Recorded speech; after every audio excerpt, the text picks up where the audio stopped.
Have you ever read a Bible passage and wondered why did God put that in His Word?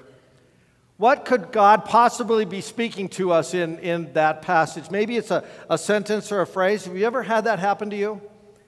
Well, that happened to me a little while back as I was reading through the book of Hebrews. And when I got through chapter 11 of Hebrews, I ran across a passage that caused me to wonder what God was saying in that particular phrase. It was Hebrews 11, which is quite often called the faith chapter, because in that chapter, the author of Hebrews is writing to some people, and he's telling them about some heroes of faith and the results of that faith and how it looked in their lives and how it was lived out. He talked about people like Abraham and Isaac and David and Enoch and Abel, and he finally comes to a guy by the name of Noah. And we all know who Noah is. And when he gets to this, in verse 7 of chapter 11, the author says, "By faith Noah, being warned by God concerning events yet unseen, in reverent fear constructed an ark for the saving of his household, and by this he condemned the world."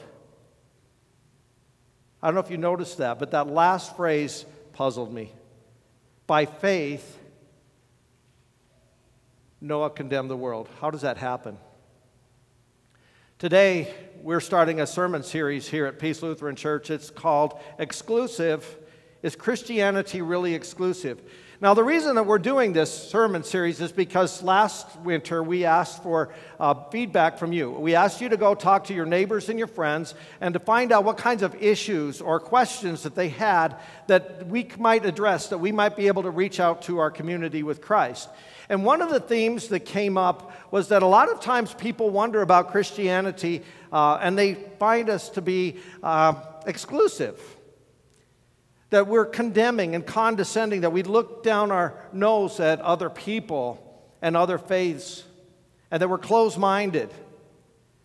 And the question is that really true?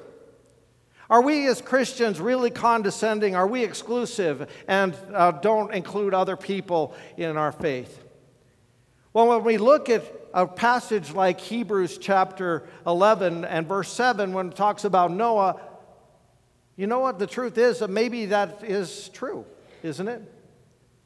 Some of you may remember this particular illustration from a sermon that we had a couple of years ago. And in order to do this, I need a volunteer. So Ben, I'm going to volunteer you. Can you come on up here? I'll make it painless and easy, I promise. But I'd like to illustrate for you something today. I think and I believe that as we are looking at our faith, that sometimes our faith can be exclusive. In fact, I would like to propose to you that if we live fully and faithfully according to our faith system, no matter what faith system we have, no matter what belief we have, that it is always exclusive. So Ben, we haven't had a chance to talk about this, and I just wanted to ask you whether you would look at these cards here. All right, if I was to ask you which one was red, which one would you point to? Okay, go over and be a little bit more specific. So it's true that that one's red. Do you all agree with that? Yeah, you all agree with that. So Ben, now here's my question. If that one is red and all of these others are different colors, right? All right, what are we saying about all of the other ones? They're different. And they're not red, are they? So then can we say that if this one is red and these are not red, that we are condemning these others as being not red? True? Thank you. Thanks for your help. So now back to our Bible passage with Noah. We learn in this Bible passage that Noah lived by faith, being warned by God concerning events not yet seen. So here's the story. We have a guy by the name of Noah. The Lord comes to him and he says to him, I want you to build a boat, a big boat, in a place where there's no need for a boat that big. And Noah does it. The Lord says to Noah, I want you to take 2 of every kind of animal, a male and a female, and I want you to put them on that boat. I want you to gather a supply of food to keep them alive, and Noah did it. The Lord said, I want you to gather 7 of every kind of clean animal, and Noah did it. And then the Lord said to Noah, he said, I want you to take you and your family, get on the boat, close it up, because in 7 days I'm going to send a flood, a rain that's going to flood this earth and wipe away every living creature on the earth that's outside of that ark. And Noah did it, even though he didn't see any rain. Now, I was thinking about that and thinking about the other people on the face of this earth. They were just going about life as normal, right? And I bet they were kind of wondering about this Noah, who is building this boat. There's no need for a boat that's 450 feet long, 75 feet wide, and over 4 stories tall. They probably thought he was crazy when he started gathering animals from around the world and putting them on the ark. But Noah kept doing it, even though there was no rain. And those people thought he was nuts because they didn't see any rain either. But you think about this for a second. The people were sitting over here with this conviction, this faith that there was going to be no flood. And Noah was acting upon his faith, that God was good for his word and that what God said was going to happen. And wasn't Noah condemning their faith as being untrue? But if you think about it, these folks over here are convicted that there is going to be no flood. There never has been and there never will be. They're betting their life on it. And aren't they also condemning Noah that his faith is untrue?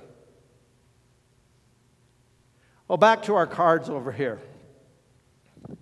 On the reverse side of all these cards is a symbol of a faith system, a belief, a worldview that is prevalent in our world today.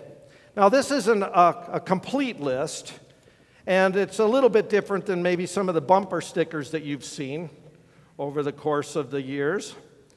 But we have all these, I hope these all stay up here. But we have these various belief systems.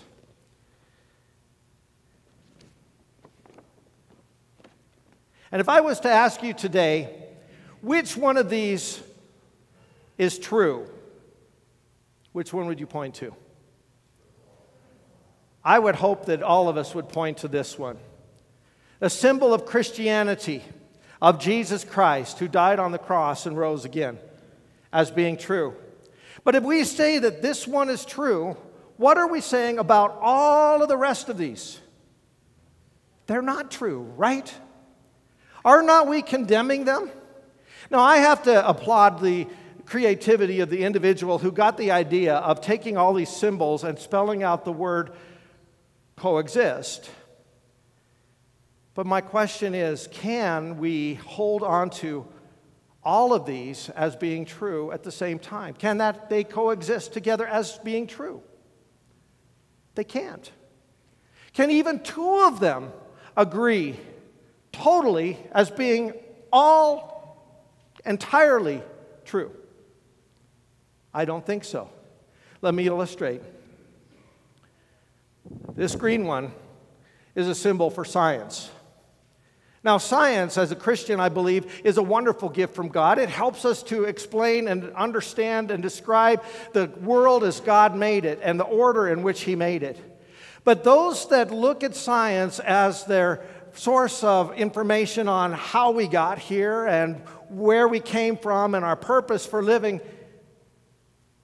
some of them come to the conclusion that we came by evolution. But that contradicts Christianity and Judaism and Islam, who all say, no, we were created by God. We have those that believe, maybe in the Eastern religions, that believe that there's reincarnation, that for whatever reason we come back after this life in other life forms. But that also contradicts Christianity and Judaism and Islam that believe that there's only one life in eternity. We have the pagans who believe that there are many gods. We've got religions that believe that there's a thing called pantheism, where God is equated with the forces of this earth. But that also contradicts Christianity and Judaism and Islam that believe that there's only one God. We have those that believe that Jesus Christ was the Son of God, who took on the form of man, humbling himself. But that contradicts Islam that believes that Jesus was a great prophet sent by Allah, which also contradicts Judaism that believes that Jesus was a false prophet. We have those in our Christian faith. We believe that our salvation is something that God does. Contrary to so many of these others that believe that it's something that we do, that we merit it, that our eternity or our life after death is a result of something that we do. But as Christians, we believe that is something that God does, that we are saved by grace, by God's grace, through faith in His Son, Jesus Christ. And that faith is given to us by the power of God, the Holy Spirit. Folks, we can go on and on. But the fact is that not all of these can be entirely true and be the truth together, because they contradict. They could be false, all of them, but they can't all be true. Over the next few weeks, as part of this sermon series exclusive, we're going to be asking a lot of questions and hopefully answering them as well. We're going to be exploring questions like, is the Bible really true? What does it mean to be Christian? What does it really mean to be spiritual? And as we answer these questions and we talk about them, we have a prayer for you, for all of us. That when we're finished, that we would all be prepared as Christians to engage in conversations with other people about our faith, that we would be prepared to be able to talk to them and show them why we believe that this is truth. Because there's an interesting thing about this question of coexist. It can be asked and answered two ways. The first is the way that we've been talking about it already, and that is that these belief systems cannot coexist together as all of them being entirely true. The second way that this question could be asked is, can we, as people on this planet, coexist together despite our differences? Can we live together in peace and harmony without hurting one another or belittling one another or killing one another? Well, I'd like to ask you to listen again to the words that Pastor Dave read a little bit earlier from 1 Peter chapter 3. In these words, Peter, one of Jesus' disciples, looks at Christians and he says this. He says, "In your hearts, honor Christ the Lord as holy, always prepared to make a defense to anyone that asks you for a reason for the hope that is within you. Yet do it with gentleness and respect, having a good conscience." In these words, Peter is imploring us to coexist. And he's telling us that this happens as we follow a three-step process. The first step is this. He says, "In your hearts, honor Christ the Lord as holy." And so what he's saying to all of us is that we need in our hearts to honor Christ as Lord. Now, what does that mean to honor Christ as Lord? It means that He's our King. And what does it mean that Jesus is our King? It means that we trust Him for everything. And if we trust Him for everything, that means we believe everything that He says, every single word. Even the stuff we don't understand. Noah probably didn't fully understand why he was supposed to build a boat. God just said, build a boat. And if we believe every single word our King says, then we also obey it, every part of it. even the parts that we don't like all that well. And what does it mean to honor Christ as holy? Well, holy means to be set apart, to be unique, to be different in every way. And God says, I, the Lord your God, am holy. Jesus says, I am the way, the truth, and the life. He says, I am exclusive. No one comes to the Father but by me. I am exclusive because I am the way to life eternal forever with God. I am the truth because I am God. I am the life because I am the only one that could take all of your punishment, the punishment of the world, suffer it upon the cross in your stead, and then rise again from the dead, conquering death once and for all. But Jesus says, I'm exclusive, but I'm also inclusive. Did you hear the passage the pastor read? Jesus said of himself, the Son of God, for God so loved the world that he sent his only begotten Son into the world so that the world might be saved. You know what? I lost it. John 3:16. God so loved the world that whoever believes in it shall not perish but have everlasting life. He did not send his Son into the world to condemn the world, but that the world through him, the world, everyone might be saved. The second step that Peter gives to us, he says, be prepared to make a defense to anyone who asks you for a reason for the hope that is within you. He says, be ready, anytime, any place, to be able to engage somebody in a conversation and to explain to them why you trust God, why you follow him, why you obey him, even though you don't see him. And how do we get to know him? By spending time in his word. How can we know how to share him? By knowing him. And how can we get to know him even better? By joining together.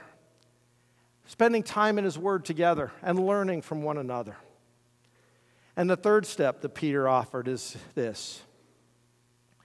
As you share this hope that is within you, do it with gentleness and respect, having a good conscience. Peter is telling us that we must coexist. We must be able to, in gentleness and respect, be able to share our faith with other people, to engage them in a conversation, but to do it in a way that is honoring and respectful, listening to them, caring about them, talking with them, and engaging them in a conversation, but not looking down upon them. To live out our lives in a way that they would want, what we have. That they would desire and see something different in us and desire that. Folks, as you look around here, there's a lot of orange today. Because today is Wear Orange Sunday. Today is a day when we decided that we were going to set aside time in our service to pray. To pray for those that are persecuted in unity and solidarity with other Christians around the world. In memory of those that we've seen executed on the beach wearing orange jumpsuits, we've chosen to wear orange today. And folks, I got to tell you, I think Satan didn't want this to happen. First of all, the t-shirts came in the wrong day after last Sunday. And the t-shirts that we had were all different kinds of sizes, not really the sizes that we needed. And then I ordered wristbands. Those didn't come in either. And then to complicate matters, my computer went down till Friday. I don't think the Lord wanted us to do this. Or excuse me, I know the Lord wanted us to do it. I don't think Satan wanted us to do this. And you know, today, as we lift up these people in prayer, what we're going to do is we're going to join together with other Christians around the world. Because there are people in this world who have an opposing, contradictory worldview. To them, to defend the faith means to relieve others of their possessions and their homes and their lives. To defend the faith to them means to put others down, to suppress them, and to even sometimes kill them. Folks, can we coexist when there's a faith system like that? I don't think so. But folks, let me tell you clearly right now, that is not our belief.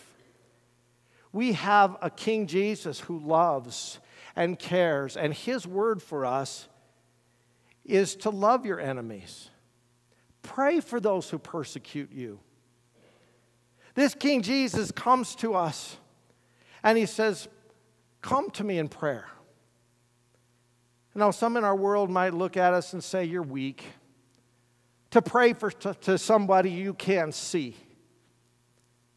But you and I know, because of the eyes of our hearts that see this Jesus, out of the faith that he's given to us, that every prayer that we uttered, behind every one of those prayers is the authority and the might and the power of the Almighty, one true and only God of this universe.